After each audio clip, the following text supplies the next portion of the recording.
The winter wind clawed across the cliffs of northern England like something alive, carrying salt, rain, and the distant roar of a furious sea. Blackmore Palace stood against that storm with the arrogance of old money, its enormous stone towers glowing beneath hundreds of lanterns while carriages lined the frozen road outside like a parade of polished wealth. Inside, England's aristocracy danced beneath crystal chandeliers worth more than entire villages.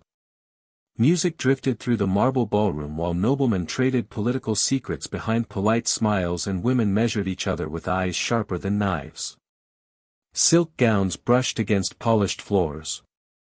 Diamonds glittered beneath candlelight. Everywhere there was perfume, laughter, and the constant performance of superiority. At the center of it all stood Duke Adrian Blackthorn. 6 feet 3 inches of controlled menace wrapped in black velvet and silver embroidery, Adrian carried himself with the terrifying stillness of a predator that never needed to chase. His family controlled shipping routes, military contracts, and enough parliamentary influence to bend half the kingdom around their will. Men feared him openly. Women admired him cautiously. Servants avoided even breathing too loudly near him. Adrian did not dance. He did not laugh. He stood beside the eastern balcony with one hand behind his back and a glass of untouched whiskey in the other while conversations shifted around him like frightened birds changing direction mid-flight. At 33 years old, he had mastered the art of becoming untouchable. His gray eyes moved across the ballroom without interest. Every noble family here wanted something from him. Political alliances. Financial protection. Marriage negotiations. Access to Blackthorn influence. He despised all of it. The Dowager Duchess Beatrice Whitmore approached him wearing enough emeralds to finance a small war. She studied him for a moment before sighing dramatically. "You look like you're preparing for an execution instead of a masquerade." Adrian's expression did not change. In many ways, they are the same thing. Charming as always. She accepted a glass of champagne from a passing servant. "One day, Adrian, you will discover that terrifying people is not the same as earning their loyalty. Fear lasts longer. Fear also leaves you alone." He glanced toward her. "I prefer alone." The Duchess shook her head slowly. "That is because no one ever taught you the difference between solitude and emptiness." Before Adrian could answer, laughter erupted near the ballroom center. Not warm laughter. Cruel laughter. The kind that spread quickly through aristocratic crowds whenever someone weaker became entertainment. Adrian looked toward the sound. Lord Cedric Valewood stood near the musicians surrounded by young nobles drunk on wine and inherited arrogance. Cedric was handsome in the careless way wealthy men often were, with golden hair, expensive tailoring, and the confidence of someone who had never suffered consequences. Standing several feet away from him was Lady Evelyn Ashcombe.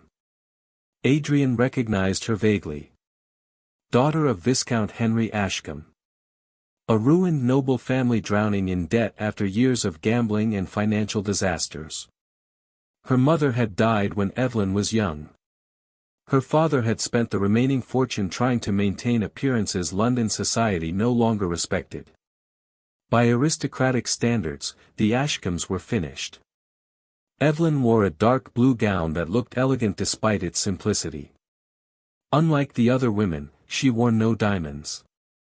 No elaborate feathers decorated her hair. She looked almost painfully modest among the glittering crowd. Invisible. And yet Adrian found his attention lingering on her longer than expected. Maybe because she did not seem desperate for approval. Most disgraced nobles compensated with excessive charm or humiliating politeness. Evelyn simply stood quietly with a straight spine and calm expression, as though she had already accepted that society would never offer kindness. Cedric lifted his wine glass dramatically. "Lady Evelyn," he announced loudly, "you have been hiding in corners all evening. Surely you did not attend Blackmore Palace merely to stare at walls." Several guests laughed. Evelyn answered calmly. I find walls considerably more honest than most conversations here. A few surprised murmurs moved through the crowd. Cedric smiled wider. Oh, dangerous words from a woman with no fortune. Evelyn met his gaze without flinching. And yet I still managed to say them. The surrounding nobles reacted with delighted shock. Aristocratic society loved humiliation, but it loved resistance even more because resistance made the eventual destruction more entertaining. Cedric slowly turned toward Adrian. Your Grace, he called across the ballroom, perhaps you should rescue Lady Evelyn from her tragic invisibility. One dance may restore her reputation. The room immediately quieted.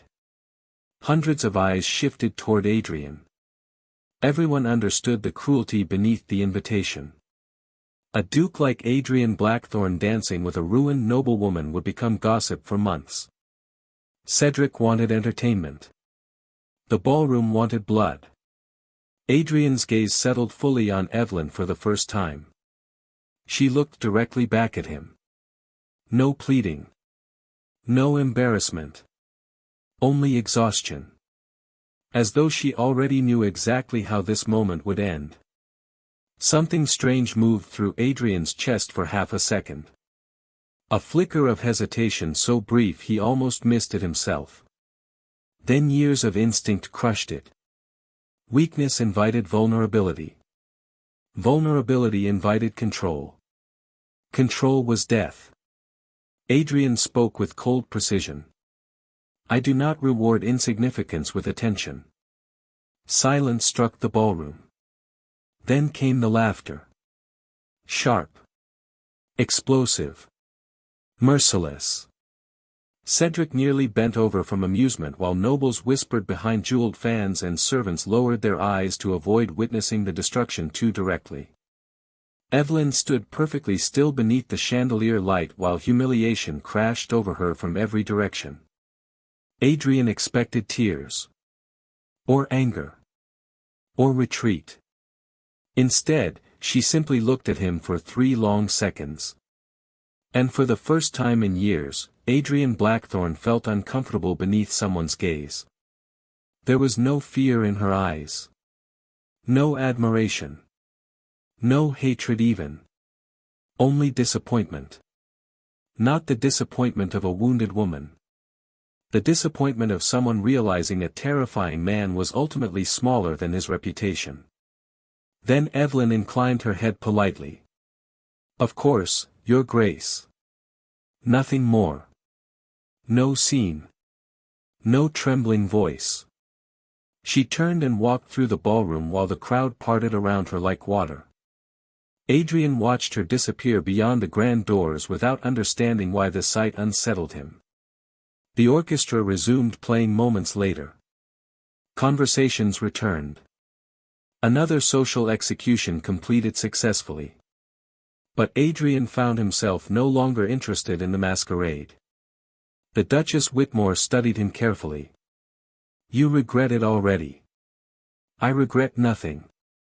You should learn not to lie to yourself so confidently. Adrian ignored her. Yet throughout the remainder of the evening, he could not stop remembering the expression in Evelyn Ashcombe's eyes. Not pain. Recognition. As though she had looked directly into him and found something hollow. 3 nights later, rain hammered against the windows of Blackthorn Keep while Adrian reviewed shipping contracts inside his study. Maps covered the walls beside shelves filled with legal records and military correspondence. Everything in the room reflected order, discipline, and control. Marcus Hale stood across from him holding several financial reports. The Ashcombe estate creditors filed formal seizure notices this morning, Marcus said carefully. Most of their remaining property will be reclaimed within the month. Adrian continued signing documents. And Lady Evelyn Ashcombe disappeared yesterday. His pen paused. Marcus noticed immediately. No servant saw her leave. Her father claimed she traveled north to visit distant relatives, though he appeared heavily intoxicated during questioning. "Why are you informing me?" Marcus hesitated. "Because you requested updates regarding the Ashcombe family after the masquerade." Adrian's jaw tightened slightly. A rare mistake. He had requested the information impulsively the morning after the ball without fully understanding why. Now Marcus knew he was interested. "I changed my mind," Adrian said coldly. "The family is irrelevant." "Of course." Marcus gathered the papers, though his expression suggested he understood far more than he said aloud. After he left, Adrian stood alone beside the tall windows overlooking the storm. Somewhere beyond London, beyond aristocratic parties and political negotiations, Evelyn Ashcombe had vanished. It should not have mattered. Women disappeared from society every season. Ruined families faded quietly into obscurity all the time. But Adrian kept remembering her voice. "Walls are considerably more honest than most conversations here." He poured whiskey into a crystal glass and drank it this time. Outside, thunder rolled across the Black Sea. Far north along the coast of Ravensshire, a small carriage moved through freezing rain toward a dying fishing village where abandoned buildings leaned beneath brutal ocean winds. Inside the carriage, Evelyn Ashcombe stared through the fogged window while holding the last letter her father had ever written sober enough to finish. No one in London knew where she had gone. No one had tried to stop her. And for the first time in her life, that invisibility felt less like punishment and more like freedom. By sunrise, she would arrive in Ravensshire with almost no money, no title worth respecting, and no certainty about the future. But she carried one thing stronger than humiliation. Purpose. And far away in Blackthorn Keep, the man who had publicly destroyed her stood awake until dawn wondering why he could not forget a woman the rest of England already had. Nearly 11 months after disappearing from London, Lady Evelyn Ashcombe returned during the cold grey beginning of autumn. Rain covered the city in silver mist while carriage wheels rattled across wet cobblestones and church bells echoed through narrow streets crowded with merchants, servants, and nobles pretending not to notice poverty around them. St. Aldwyn Cathedral stood at the centre of London like a monument built for guilt. Massive stone pillars rose toward painted ceilings while candlelight flickered across ancient statues that had watched generations of aristocrats bury each other with polished speeches and expensive grief. England's noble families gathered quietly inside for Viscount Henry Ashcombe's memorial service. Most of them had ignored the man while he was alive. Now they attended his funeral because public tragedy entertained high society almost as effectively as scandal. Duke Adrian Blackthorn sat near the front of the cathedral beside Marcus Hale, dressed entirely in black. His posture remained calm, but there was a dangerous sharpness in his expression that had not existed a year earlier. He had changed. Or perhaps something buried beneath years of discipline had finally begun waking. Marcus leaned closer. "You could still leave before the service begins." Adrian's eyes remained fixed on the cathedral entrance. "No. You have not stopped thinking about her since Blackmore Palace. That is not your concern." Marcus lowered his voice further. "With respect, Your Grace, it became my concern when you started funding schools in Ravensshire through anonymous trusts and personally reviewing educational reports at 2 in the morning." Adrian said nothing. Because Marcus was correct. Over the past year, Adrian had followed every report regarding Evelyn Ashcombe's work in Ravensshire. He knew how many children attended her schools. He knew she rebuilt abandoned fishing warehouses into classrooms with her own hands. He knew villagers trusted her more than local officials. He also knew she had transformed herself into someone impossible to ignore. The cathedral doors opened. Conversation stopped instantly. Evelyn entered alone. Adrian felt the entire room disappear around her. She wore a plain black gown with no jewels except a small silver pendant resting against her throat. Her dark hair was arranged simply beneath a mourning veil. Yet nothing about her felt fragile anymore. Confidence changed people more dramatically than beauty ever could. And Evelyn carried confidence now like armor forged through suffering. She walked through the cathedral without hesitation while whispers spread through the pews behind her. "That is Evelyn Ashcombe. She looks completely different. I heard she lives among fishermen now. She embarrassed half the aristocracy in Ravensshire last spring. They say the Duke has been secretly watching her work." Adrian heard every word. Evelyn ignored all of it. She moved toward the front pew reserved for family and sat alone beneath towering stained-glass windows while rain tapped softly against the cathedral walls.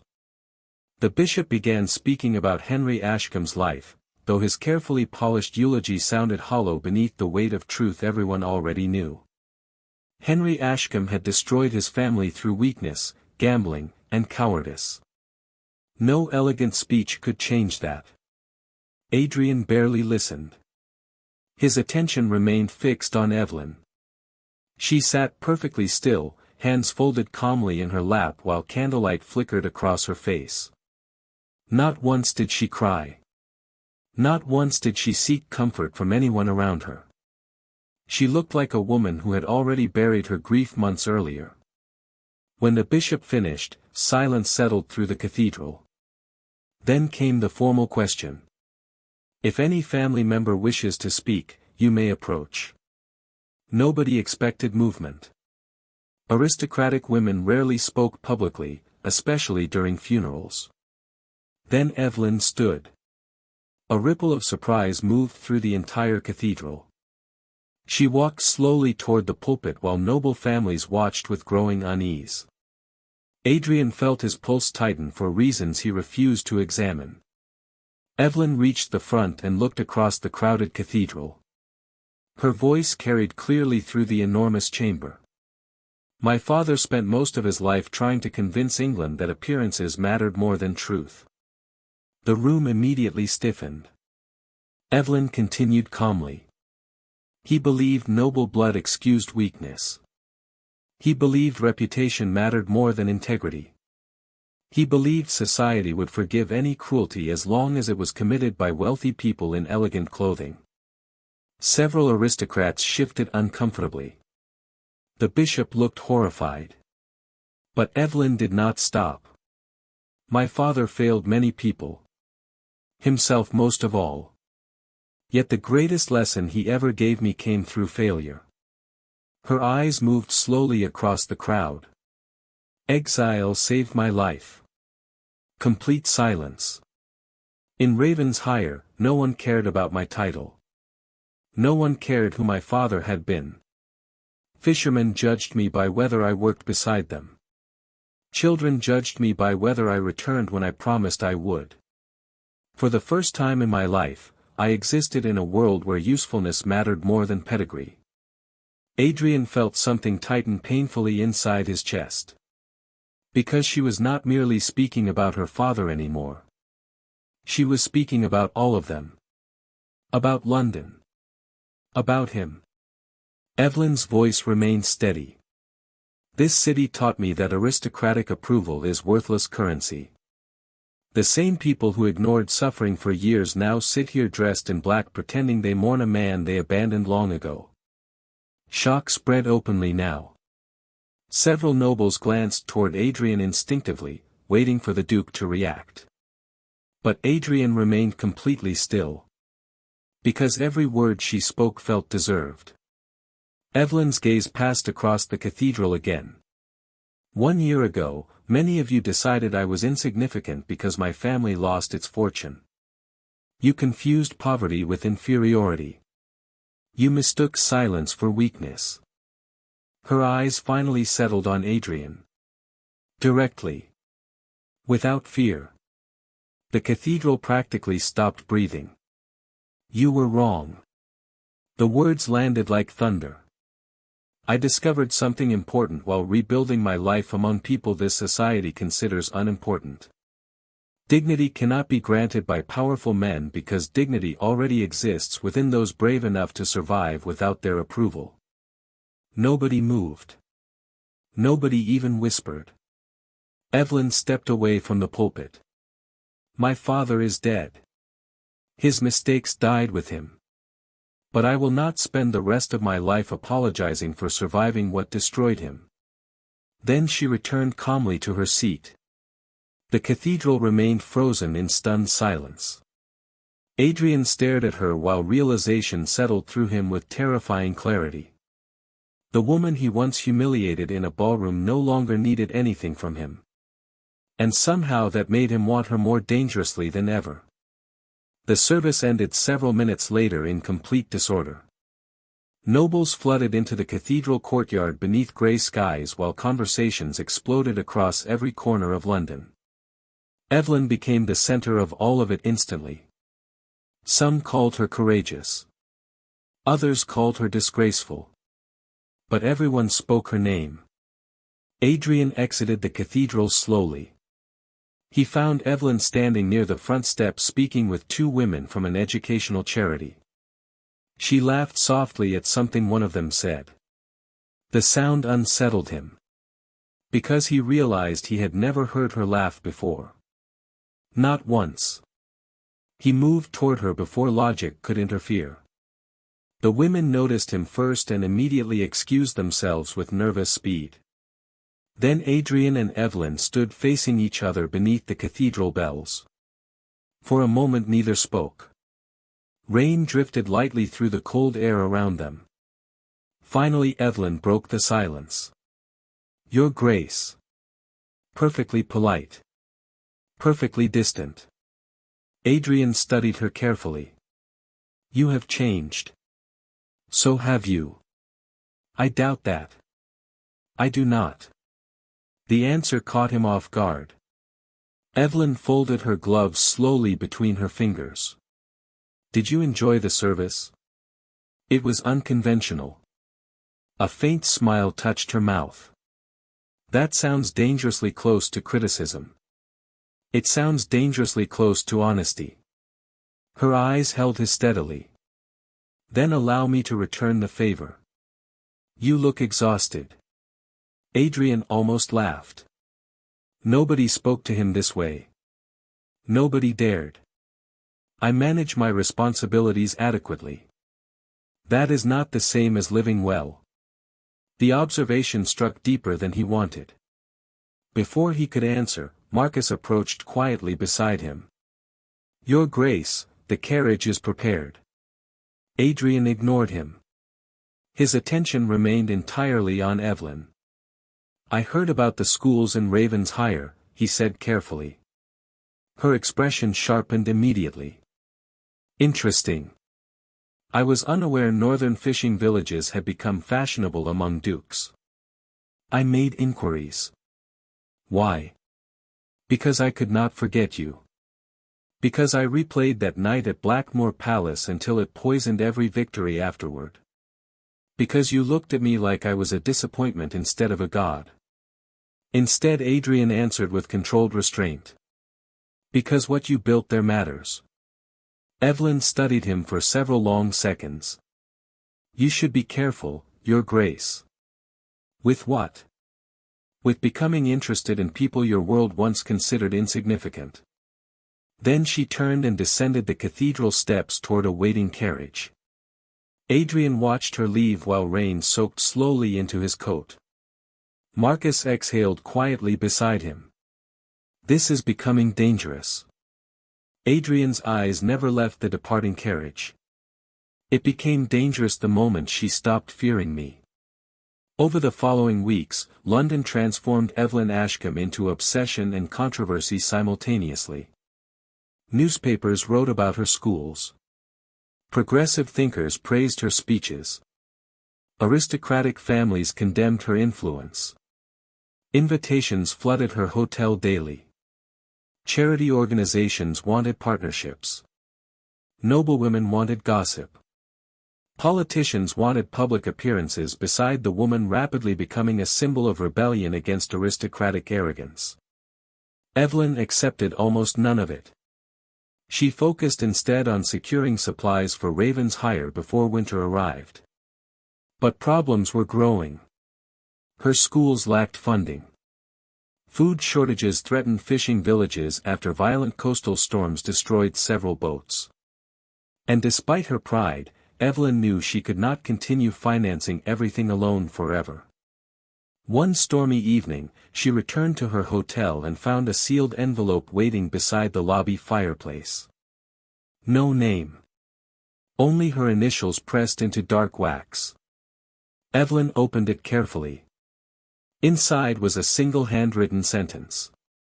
Your schools will collapse by spring without external funding. Meet me tomorrow afternoon at Lancaster Square. Come alone. A.B. Her stomach tightened instantly. Duke Adrian Blackthorn. She should have burned the letter immediately. Instead she spent the entire night awake beside her window while rain battered London outside. The next afternoon she arrived at Lancaster Square precisely on time. Adrian waited beside the garden fountain wearing a dark coat and gloves, looking more like a soldier than a duke beneath the cloudy sky. Evelyn stopped several feet away. You investigate people without permission now? I investigate problems. I am not one of your problems. No, Adrian said quietly. You are becoming something considerably worse. The honesty startled her. Evelyn crossed her arms. What do you want? To help fund the schools. Her expression hardened instantly. No. You have not even heard the proposal. I already know how men like you operate. Nothing arrives without conditions. Adrian stepped closer slowly. You may establish every condition yourself. She laughed once without humor.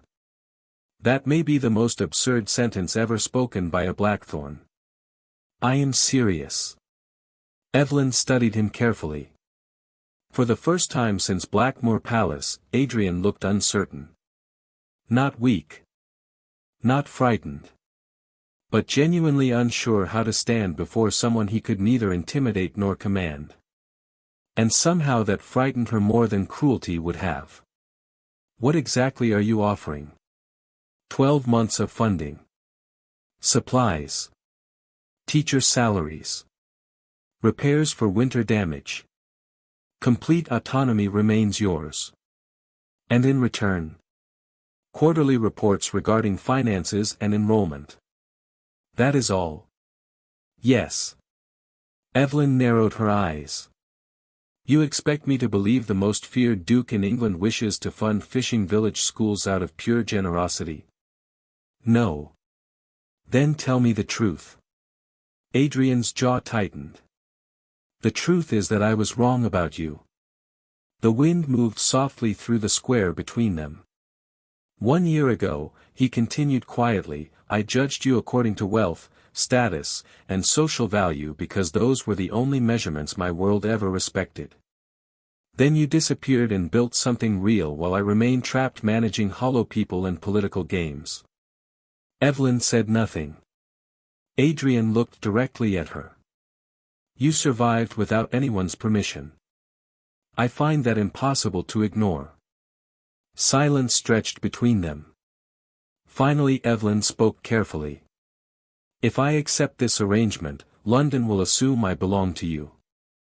Adrian's expression darkened slightly. London assumes many things. And you are powerful enough to survive scandal. I am not.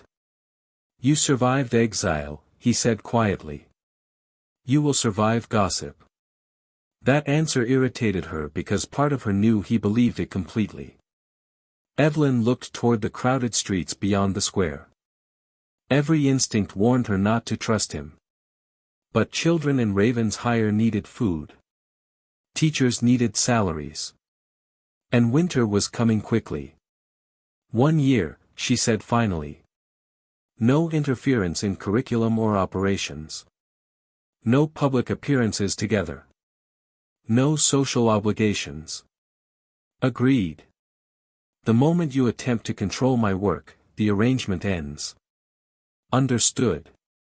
She extended her hand reluctantly. Adrian stared at it for one long second before taking it. His grip remained controlled and formal. Yet the instant their skin touched, something dangerous moved silently between them. Not romance. Not trust. Recognition. Two people who had spent their entire lives surviving different kinds of loneliness suddenly standing too close to each other. When Adrian released her hand, Evelyn stepped back immediately. This changes nothing. His gray eyes remained fixed on her. No, he said softly. That is precisely the problem. Winter arrived early across England that year. Snow buried the northern roads weeks before Christmas while violent winds battered the cliffs of Ravensshire hard enough to shake windows through the night. Fishing boats disappeared beneath black waves. Villages rationed food carefully. Fires burned constantly against the cold. And throughout the kingdom, one rumor spread faster than the storms. Duke Adrian Blackthorn had fallen in love with the woman he once humiliated before all of London. The aristocracy reacted like wounded animals. Newspapers printed vicious speculation daily. Political families whispered that Evelyn Ashcombe had bewitched the Duke for influence. Noblewomen who once ignored her now tore apart her reputation during private dinners and ballroom gatherings. But the greatest outrage came from the crown itself. King Edmund IV valued stability above everything else. Adrian Blackthorn controlled military contracts, northern shipping routes, and enormous economic influence across England. His arranged marriage to Lady Rosalind Whitcroft was supposed to unite several powerful aristocratic alliances. Instead, Adrian had publicly delayed the engagement 3 separate times. And everyone knew why. Inside Windsor Court, tension spread through the royal council chambers like poison. "You are becoming reckless," the king warned coldly. Adrian stood before the massive fireplace in complete silence while ministers watched nervously from the edges of the room. King Edmund's expression darkened further. "You were ordered to finalize the Whitcroft marriage agreement before winter. I have not refused. You have humiliated the Whitcroft family for nearly 6 months." Adrian's jaw tightened slightly. The king stepped closer. "Do not mistake your usefulness for invincibility, Blackthorn. The crown tolerated your arrogance because your loyalty benefited England. But if personal obsession begins interfering with political stability, I will destroy everything your family built." Most men would have lowered their heads immediately. Adrian did not move. "What exactly are you threatening, Your Majesty?" The ministers looked horrified. King Edmund's voice became dangerously quiet. "Your military contracts. Your shipping privileges. Your parliamentary protections. And if necessary, your title itself." Silence settled heavily through the chamber. Then the king spoke the name both men had been avoiding. "Evelyn Ashcombe." Adrian's eyes sharpened instantly. "She has become a distraction." "No," Adrian answered calmly. "She has become inconvenient to people who built their power through fear. You speak of her like she matters more than England." Adrian looked directly at the king. "For the first time in my life, I have met someone who values human dignity more than influence. That may appear dangerous to men who built kingdoms without either." Several ministers nearly stopped breathing. The king stared at him in disbelief. "You would risk everything for her?" Adrian's answer came without hesitation. "Yes." Far north in Ravensshire, Evelyn stood inside a candlelit classroom while children practiced reading beside iron stoves glowing against the freezing night. The schoolhouse smelled of smoke, old books, and seawater carried through cracked wooden walls by the wind outside. A little girl tugged softly on Evelyn's sleeve. "Miss Ashcombe?" Evelyn looked down with a small smile. "Yes, Clara." Is it true you know the Duke of Blackthorn? The entire classroom immediately became silent. Children watched her curiously from wooden desks. Evelyn almost laughed. Even remote fishing villages now discussed Adrian Blackthorn like some tragic legend wandering through England. Why would you ask that? People in the harbor keep talking about him, Clara whispered. Mr. Bennet says the king wants to punish him because of you. Evelyn's smile faded slowly. Because part of her already feared the same thing. Over the past months, Adrian had changed in ways impossible to ignore. He no longer attended aristocratic celebrations. He redirected enormous portions of Blackthorn wealth toward schools, food distribution, and worker protections across northern England. He spent more time in Ravensshire than London. And worst of all, he had stopped hiding what he felt for her. Not through dramatic declarations, but through consistency, presence, respect. The most dangerous kind of devotion. Evelyn dismissed the children gently after lessons ended. Then she remained alone beside the classroom windows watching snow fall across the dark harbor outside. She should have ended things months ago. Every logical instinct warned her this could only end in destruction. Men like Adrian Blackthorn did not escape systems built around power and obedience. Eventually the crown would force him back into line. And when that happened, she would become collateral damage. A knock sounded at the schoolhouse door. Evelyn already knew who it was before opening it. Adrian stood outside beneath falling snow wearing a dark wool coat dusted white across the shoulders. Wind moved through his black hair while cold air curled around him in sharp waves. For several seconds neither spoke. Then Evelyn sighed softly. You should not be here. I disagree. The king threatened you, didn't he? Adrian's silence answered for him. Evelyn closed her eyes briefly. Adrian. It was the first time she had spoken his name aloud. Something shifted visibly in his expression. Not triumph. Something far more vulnerable. He stepped inside slowly while she shut the door against the storm. The classroom suddenly felt much smaller. Adrian looked around at the books, wooden desks, and repaired walls glowing warmly beneath candlelight. You built all of this from nothing. No, Evelyn answered quietly. I built it from pain. There is a difference. He looked back at her. You should leave England. The word stunned her. What? The crown will target you before it targets me. They believe you changed me. You changed yourself. Not enough. Evelyn crossed her arms tightly. You cannot protect me from a king.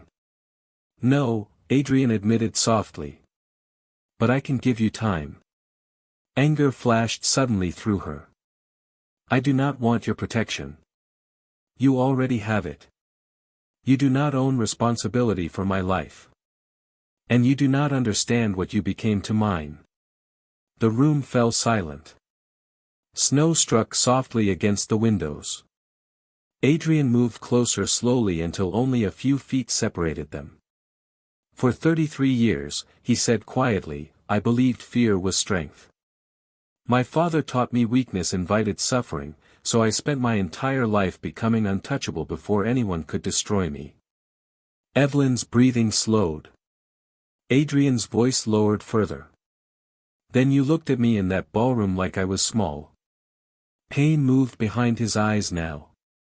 Raw and unguarded. And for the first time in my life, someone saw what existed beneath the reputation. Evelyn swallowed hard. You humiliated me. I know. You treated me like I was worthless. I know. And now suddenly you want redemption. No, Adrian shook his head slowly. I want truth. The wind outside howled violently across the harbor. Adrian looked at her with terrifying honesty. I cannot continue existing the way I existed before you. Every defense inside Evelyn weakened dangerously. Because he was no longer speaking like a duke. He sounded like a man standing at the edge of collapse. She stepped back carefully.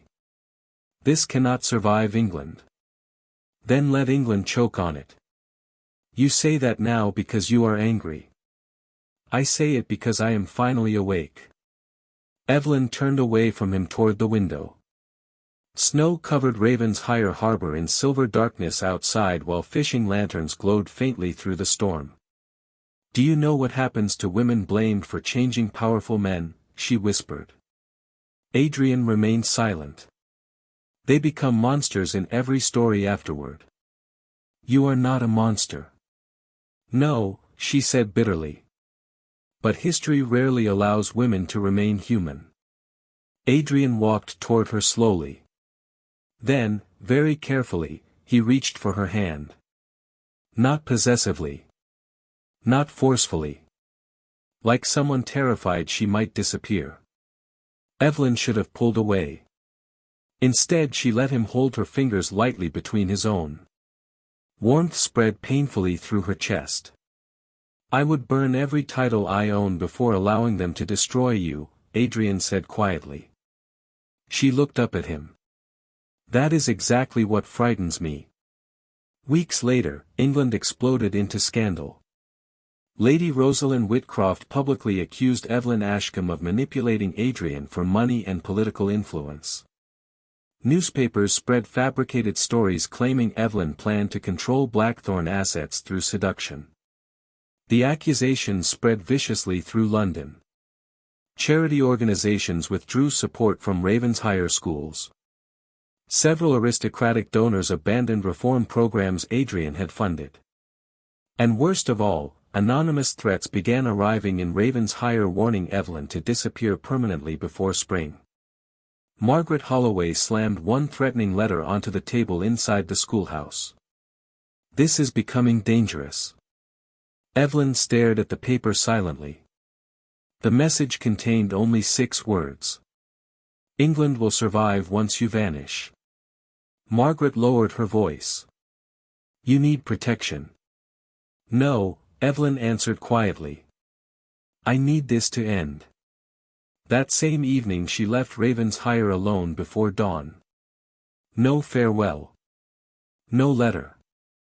Nothing. By the time Adrian arrived at the harbor the next morning, she was already gone.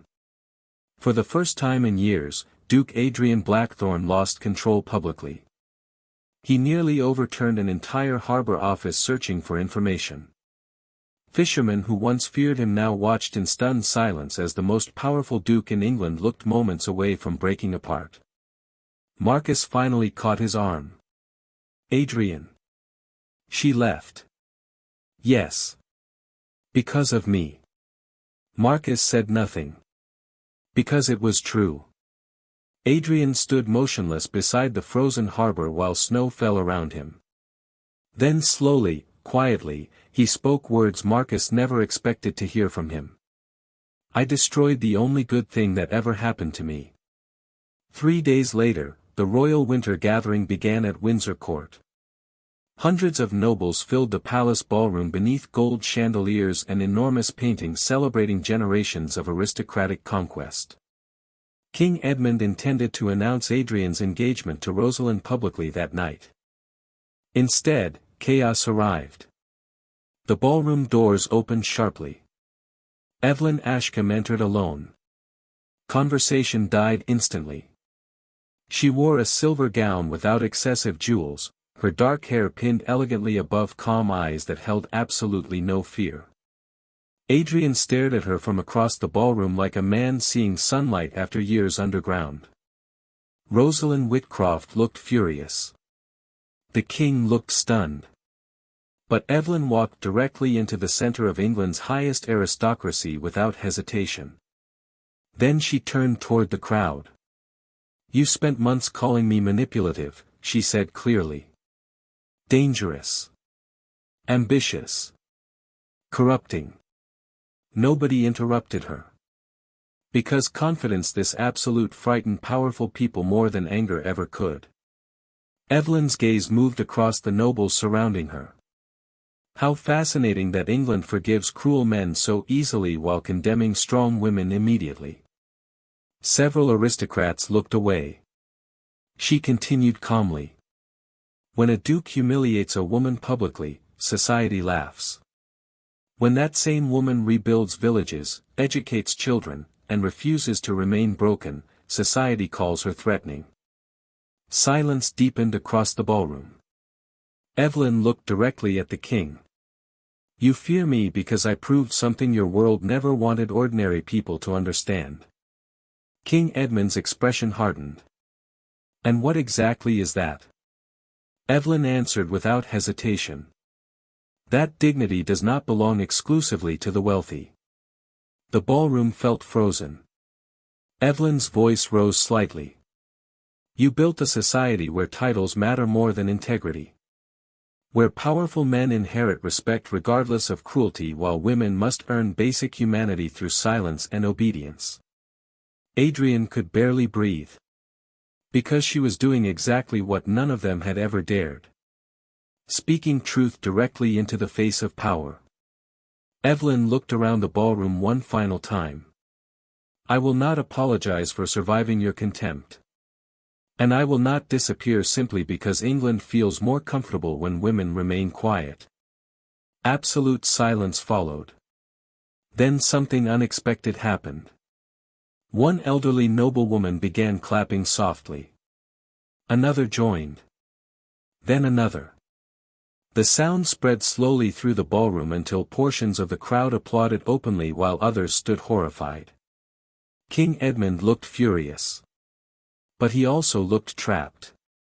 Because public opinion had already begun changing. And for the first time, Adrian finally understood something essential. Power built entirely through fear eventually collapses beneath courage. He crossed the ballroom toward Evelyn slowly while everyone watched. Then, before the entire royal court, Adrian Blackthorn bowed his head to her. Not as a duke. As a man.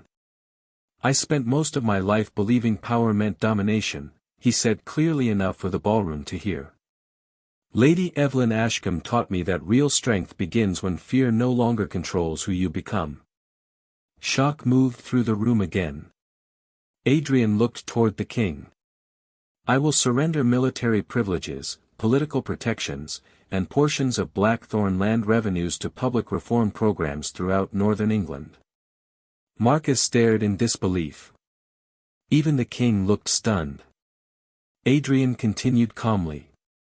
In return, the Crown will end every investigation and accusation against Evelyn Ashcombe permanently. King Edmund remained silent for a very long time. Then finally he answered coldly. You would sacrifice enormous power for this woman. Adrian looked toward Evelyn. Yes. The king exhaled slowly. Perhaps he understood resistance would only strengthen them further now. Perhaps he simply recognized history changing in front of him. Either way, he gave a small reluctant nod. So be it. Years later, people across northern England still spoke about the winter everything changed. Blackthorn Keep transformed from a fortress feared by servants into a center for schools, libraries, and charitable foundations. Ravensshire children grew up reading books funded by the same duke their parents once feared. Workers received protections unheard of in previous generations. Widows gained legal assistance through programs Evelyn personally established. And in the middle of it all stood two people who rebuilt themselves through each other. Adrian never proposed publicly. No ballroom. No political spectacle. One quiet spring evening beside the cliffs of Ravensshire, he simply asked her to remain beside him for the rest of their lives. Evelyn accepted only after making one condition perfectly clear. We stand beside each other equally, she told him. Or not at all. Adrian smiled softly. For the first time in decades, it reached his eyes completely. Equal, he promised. And he spent the rest of his life proving it. In the end, England no longer remembered Duke Adrian Blackthorn as the kingdom's most feared aristocrat. History remembered him as the man transformed by the woman he once failed to destroy.